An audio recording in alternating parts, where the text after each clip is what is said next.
Is Ole Miss in line to host a college football game? ESPN thinks so. You are Locked On Ole Miss, your daily podcast on the Ole Miss Rebels, part of the Locked On Podcast Network, your team every day.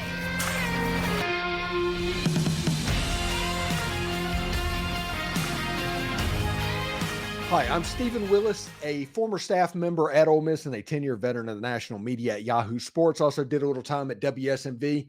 Thank you for starting your week with me. Today on the show, we talk about Ole Miss having about as good of an off-season football weekend as is possible between the playoff talk, winning the transfer portal, and getting a 2025 commitment at their junior day. We'll tell you all about that.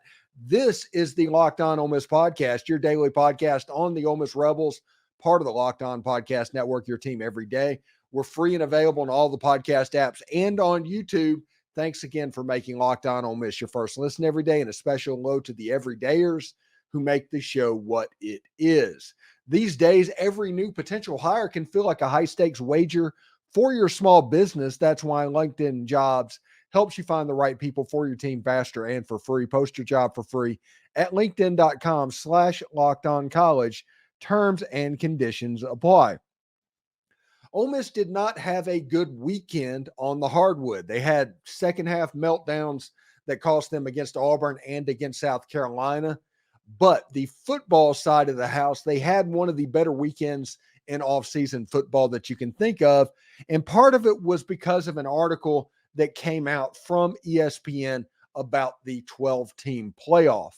Now, they had David Hell and Heather Dinich and Chris Lowe and Harry Lyles and Bill Connolly and Andrea Adelson all came together to each give their opinion on the college football playoff. And it kind of started as like, which will be the first team to make their playoff debut? And Chris Lowe came with this. He said, Ole Miss and Lane Kiffin have knocked on the playoff door 2 of the last 3 seasons. The Rebels are poised to knock that door down in 2024. They have an elite and experienced quarterback in Jaxson Dart. Tre Harris returns as one of the more dynamic receivers in college football. And Ole Miss beefed up its offensive line and front 7 on defense thanks to the portal and ranked one of the best in the country. Kiffin has pumped life into an Ole Miss program that has improved in all facets, and as schedules go in 2024, the Rebels appear to have one of the more manageable ones in the SEC. Chris Lowe obviously has had an in with Nick Saban in Alabama, and as pretty much everybody that's gone through that program, he has developed to be a, for lack of a better term, a mouthpiece of them. And Chris Lowe is a known person to pay attention to when it comes to Ole Miss sports, because usually when he gets information, you can at least assume it's directly from Lane Kiffin. So he has ties to that program. So you might think that Chris Lowe would do that just because of wishful thinking and things like that. But that wasn't the only one. 5 out of the 6 writers picked Ole Miss to host a college football playoff game. And that means they're going to be seated somewhere in the area between 5 and 8. After that, you go on the road. So 5 of the 6 having them host a playoff game is important. All 6 predicted them to be in. So by ESPN's metrics, they think Ole Miss is making the playoff. At the worst, they're hosting more probably. Now, a lot of times whenever we bring up the matchups that they had, because they did a simulated pre-football season top 12, and some of their matchups, they're just juicy, just some juicy stuff, like 500,000 people in Oxford, Mississippi, juicy. But as it sits, they all just assume the expectation that Ole Miss is going to be in there. And that's the reason I have the thumbnail of playoff or bust. Now, I do not think Ole Miss needs to run from expectations. I do not think Ole Miss fans need to run from these expectations, because playoff and bust is not a negative situation. Alabama, for the last 15 years, seemingly has been something very high up or bust, and they have been fine. Are they successful every single time? No. Is it good that they have those expectations? Yes. It makes recruiting better. It makes everything better. Fan support, tickets sold based on those expectations. So don't shy away from those and realize that this is kind of a playoff or bust type scenario. It's not a situation to where Ole Miss can never get back if they don't do it. It is an expectation that this year they can do it. And they should be expected to do it, if we're going to be honest. Now, if you look at the predictions that came out, this is from, let's see, David Hell and Chris Lowe. David Hell says the first round buys is Georgia, Ohio State, Clemson, and Kansas. Remember, the top 4 conference champions, no matter where they're ranked in the college football playoffs, get first round buys due to automatic qualification. You cannot get a bye unless you win your conference. So a team like Kansas, they're not predicting them to be 4th. They're predicting them to be the 4th conference winner. First round matchups of Oregon, Memphis, Texas. Oregon versus Memphis, that's a 5-12. Texas versus USC, that's a 6-11. Notre Dame versus Florida State, that's a 7-10. And Alabama playing host to Ole Miss. We make jokes about this being finally the year that Ole Miss doesn't get Alabama. David Hell thinks that Alabama will actually be good enough to host the matchup. And this is the one person that has a road matchup predicted in this thing. So we move on to Chris Lowe. And he thinks that Ole Miss will host Notre Dame. Can you imagine Notre Dame coming to Oxford, Mississippi? Can you imagine what that would look like? All of the tradition, all of the things, and Ole Miss would be favored to win that game. And honestly, they should win that game in the same way that they did against Penn State this year. They have Georgia, Ohio State, Utah, and Clemson as their top 4. Liberty versus Texas at Texas. Oregon host Michigan. Alabama host Penn State. Then you have the Ole Miss Notre Dame game as well. Fantastic matchup. I would love if Ole Miss hosted Notre Dame in Vaught-Hemingway Stadium. Bill Connolly, the analytics guy at ESPN, has their first round buys as Georgia, Oregon, Florida State, and Kansas State. Again, it's the top 4 conference winners.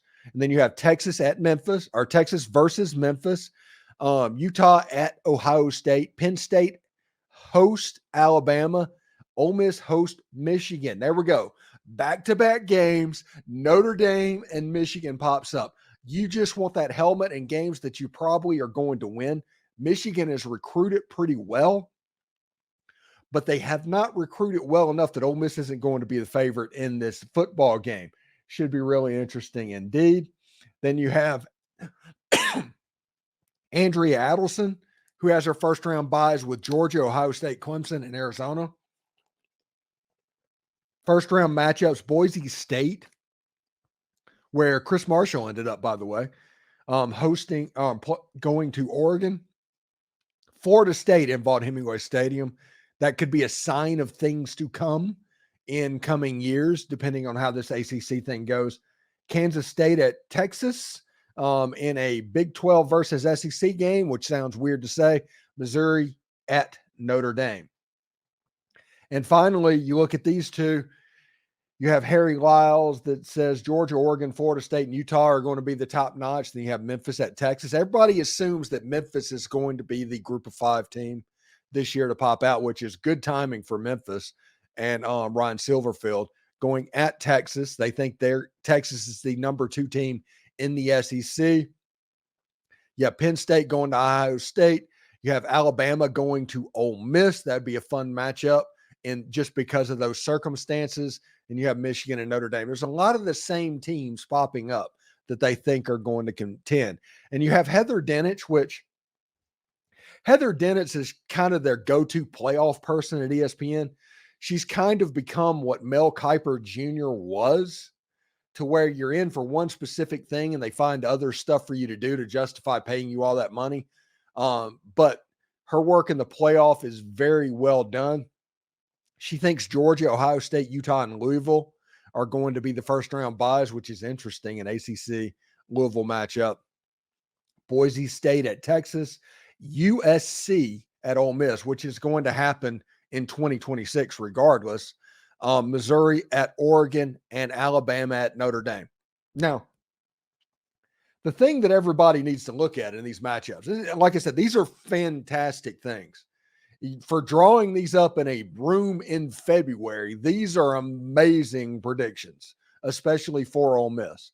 And to consider, after Ole Miss just dispatched of the number one defense in college football in Penn State, I bring on Michigan, bring on Notre Dame, bring on USC, bring on any Big Ten team, and Ole Miss should be ready to go, especially if Ole Miss hosts them.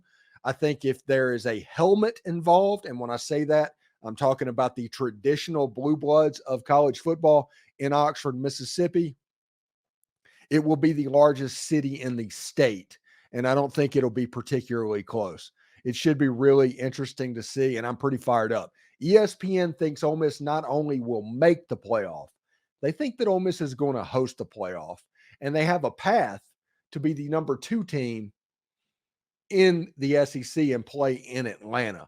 Lots of stuff. There is no ceiling for this football team. And so Ole Miss can go as high as they want to go, and getting in the tournament should be the first goal. Hosting a game should be the second one as well. Still more to come on the Locked On Ole Miss podcast, your first listen of the day. We're just getting started. Ole Miss continues to have all the momentum in football, and ESPN has ranked them number 1 in the transfer portal this cycle. We'll talk about that next. When you're hiring for your small business, you want to find quality professionals that are right for the role. That's why you have to check out LinkedIn Jobs. LinkedIn Jobs has all the tools necessary to help you find the right professionals for your team faster and for free. You know, a situation to where small businesses are hiring this, it's no different than finding a good football coach. If you hire the right guy, like Ole Miss getting Lane Kiffin, you will be in the discussion for the college football playoff in short order. If you don't, you will be hiring another coach in 3 years. The difference is with a small business, if you make the right hire, they can have a measurable impact on your business. But if you hire the wrong guy, you may be doing all this again in 3 weeks. LinkedIn just isn't another job board. It has a vast network of more than 1 billion professionals, which makes it the best place to hire. It gives you access to professionals you can't find anywhere else, and they do all that while making the process easy and intuitive. Hiring is easy when you have that many quality candidates. So easy, in fact, 86% of small businesses get a qualified candidate within 24 hours. And LinkedIn knows that small businesses are strapped. They are wearing so many hats, and they may not have the time or the resources to go through this over and over again. LinkedIn is constantly finding ways to make this process easier, and they've just launched a feature that helps you write job descriptions that make this process even easier and quicker. 2.5 small businesses use LinkedIn for hiring. Post your job for free at linkedin.com/lockedoncollege. That's linkedin.com/LOCKEDONCOLLEGE to post your job for free. Terms and conditions apply. Locked On has launched the first ever national sports 24/7 streaming channel on YouTube. Locked On Sports Today is here for you 24/7, covering the top sports stories of the day with the local experts of Locked On, plus our national shows that cover every single league. Go to Locked On Sports Today on YouTube and subscribe to the first ever national sports 24/7 stream channel. Now, ESPN didn't just give all the love to Ole Miss about the college football playoff, because like we've told you, that's going to be a main story for the better part of the next 12 months. Everybody should get ready for it. If that upsets you, I don't know why that would upset you, honestly, but we will see exactly how that goes. ESPN also rated Ole Miss as the number 1 portal class winner of 2024, this cycle. If you look at it, it says, despite the portal's brief existence, Lane Kiffin has made his mark with the additions of Jaxson Dart, Tre Harris, and Jeremiah Jean-Baptiste. His moves this year are creating 2024 college football playoff buzz for the Rebel. The excitement stems from the potential additions on defense. Ole Miss pulled from within the SEC to land former Texas A&M Walter Nolen, an explosive interior defender who was previously ranked as the number 1 prospect in the 2022 recruiting cycle. The Rebels also landed Princely Umanmielen after he notched 7 sacks as a junior with Florida. This is a guy that would be a top 50 NFL pick if he'd have went pro. He decided to play another year of college football. Already an early round draft candidate, Umanmielen immediately gives the Ole Miss one of the top edge defenders in the conference as he works to further raise his profile. The Rebels added additional experience in their front seven with Chris Paul, and who was among the Razorbacks' leading tacklers. The Rebels are also poised to add multiple experienced and productive players in their secondary. There's some notable offensive performers arriving as well, as including Antoine Juice Wells, who was South Carolina's primary target in 2022 with 68 catches for nearly 1,000 yards and 2 touchdowns. If you look at the 24/7 list, Ole Miss won that as well, and actually won that fairly easily, even though they have less commits, and that is because of the talent profile of each of these players that are coming in. This transfer portal is a big deal, and the reason it's a big deal is Ole Miss is returning essentially everybody that is anybody, with the exception of Quinshon Judkins on offense. Ole Miss replaced them with Logan Diggs, but depth-wise, they're okay at the running back position. If you were going to lose a player, lose a running back. Ole Miss has added wide receivers, and they've added positions to where this isn't disrespecting what they had. It's an upgrade of what they had off of a 10-win football team. The front seven has gotten better. The offensive line has gotten better to go along with Ole Miss skill position players that have gotten a reputation for being very good. When you look at it, Dayton Wade was a really good football player. I'm going to hate that Dayton was gone because he was a fantastic press conference quote. But when you replace him with a Juice Wells, you have upgraded the position because you've upgraded the ceiling of what that position could be. You're not saying what was there was not really good. You're saying that this one's ceiling has a chance to be much better. The same goes for Nate Kalepo and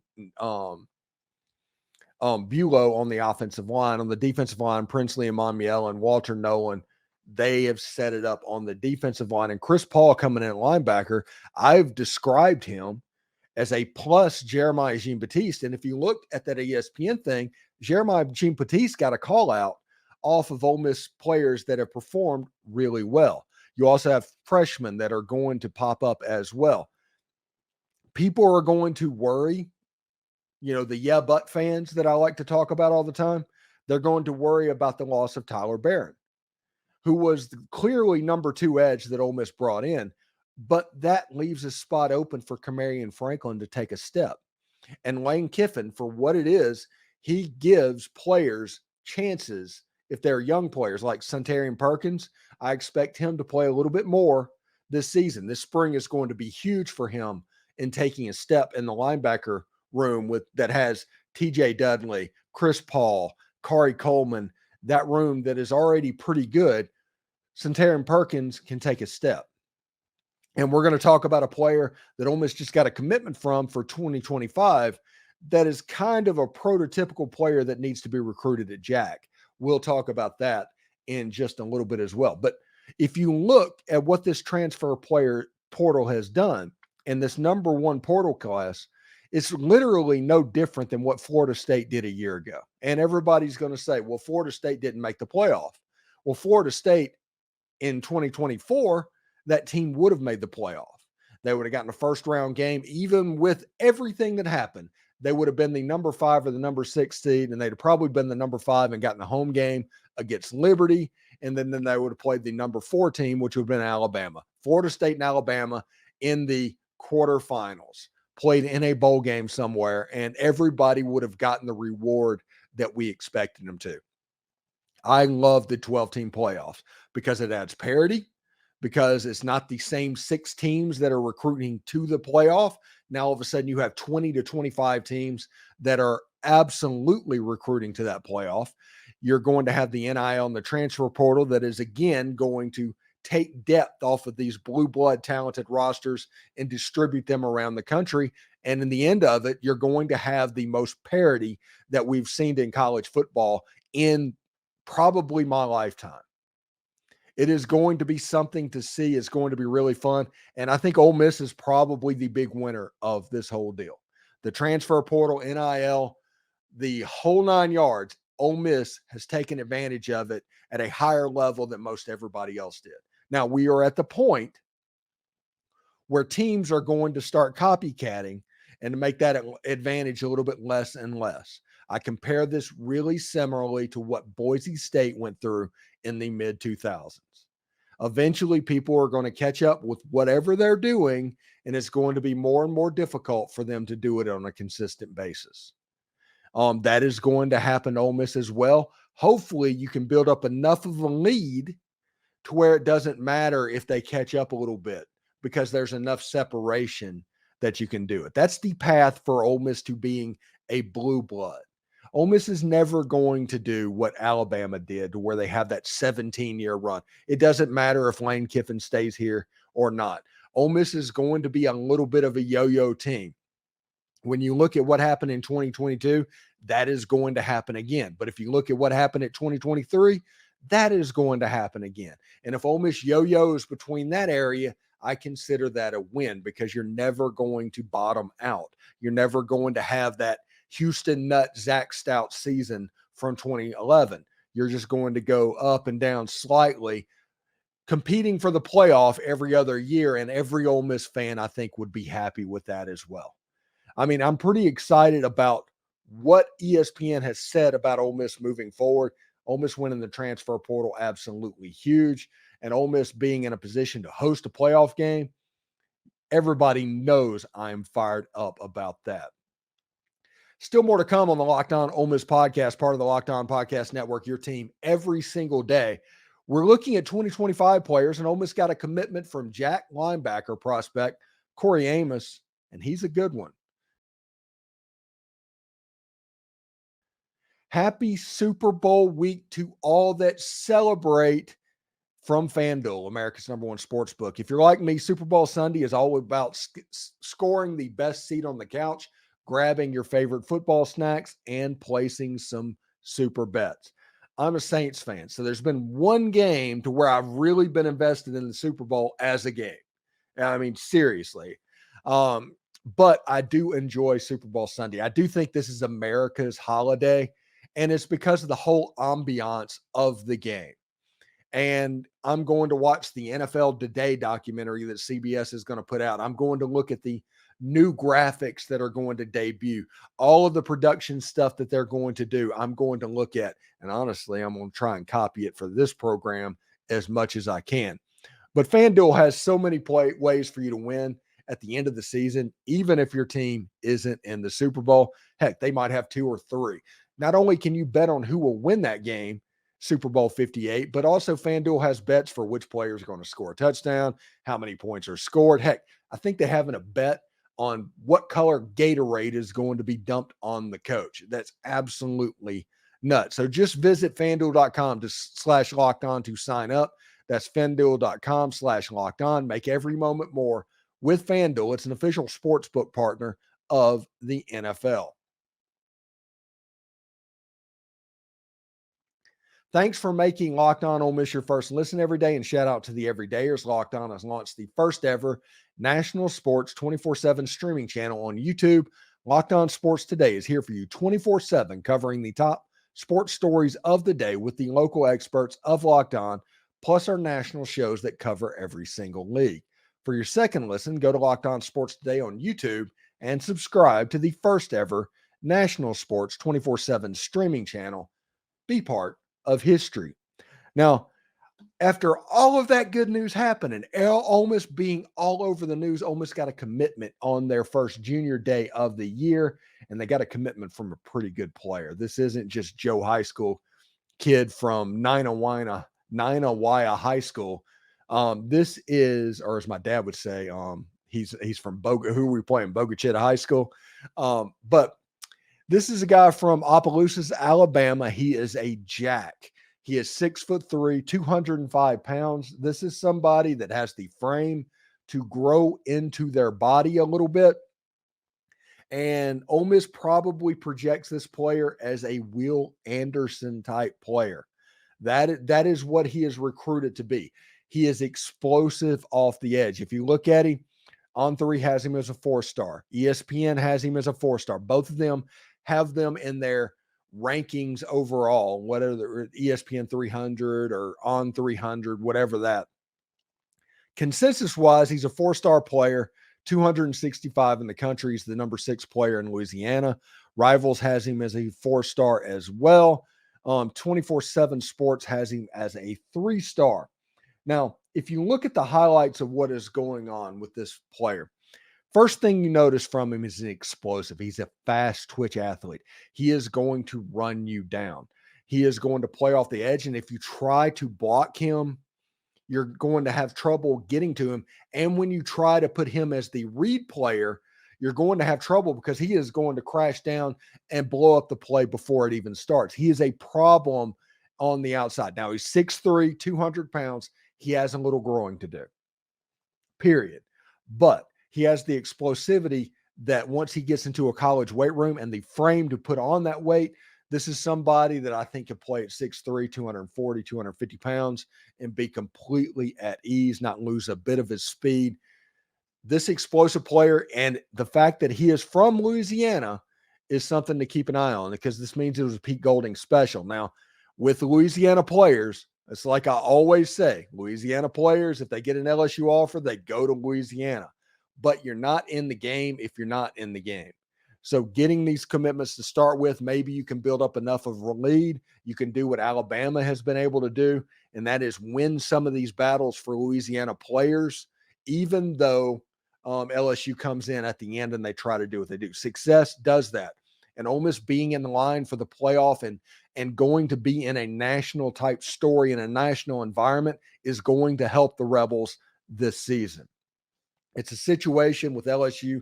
That game in Tiger Stadium is a big, big game. And it's for all the right reasons. It's a big game. Ole Miss needs to be, 7-0 going into that football game because they have a 3-game stretch of LSU, Oklahoma, and Georgia. And if Ole Miss goes 2-1 there, they're hosting a playoff game. But those are important football games for Ole Miss this season. Amos is a really good player. Corey Amos going outside. He even drops back and plays a little coverage as well, as jack linebackers do in this Pete Golding defense. Sometimes that drives people a little bit crazy as well. But a really good football player that, honestly, if Ole Miss can go to bell with this guy, they're going to be happy. Signing days, I know, about 10 months away. But you're not in this game if you don't start to get in this game. And Ole Miss hosting junior days, they made quite an impression on a number of players, in that atmosphere at the basketball game, even though Ole Miss lost it, was pretty fantastic and pretty fun just to watch. So that is pretty cool indeed. Thanks for making Locked On Ole Miss your first listen. Every dayers basketball season is in full swing, and baseball is getting ready to start as well as we wait on the most anticipated football season ever for Ole Miss football.